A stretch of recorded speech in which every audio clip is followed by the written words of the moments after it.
vlog for today, magbuhat tayo, mag-bench press tayo. Ito yung upuan, yung machine, yung barbell, tapos yung plates natin is 5 kg lang.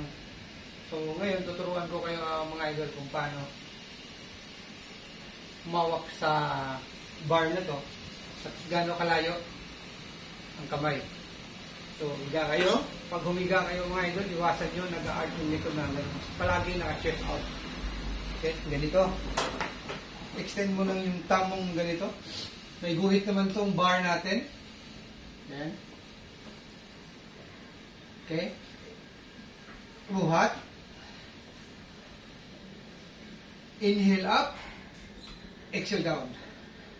Pagbaba natin, kailangan nasa depo line siya. So,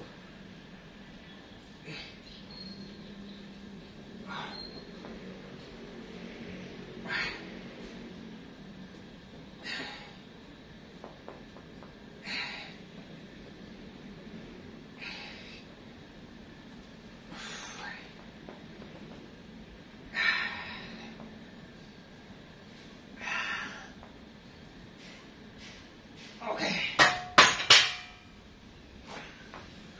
So, 12 reps lang mga idol. Tapos, 3 sets nyo gagawin. So, ngayon naman, tuturuan ko kayo kung paano mag-stretching ng ating chest. Hold mo lang yung kamay na ganito. Kalak yan. Tapos, ipitin mo lang yung chest. Yan. Magbibilang lang kayo ng 10 times. Hold lang siya na gano'n. So, mga idol gayahin nyo. So, hanggang dito na lang. Kung sinong hindi nakapag-subscribe ng aking YouTube channel, please like, share, subscribe, and then pinutin mo yung bell button para updated kayo sa lahat ng aking video, and then comment down below. So, mga idol, hanggang dito na lang. Bye-bye!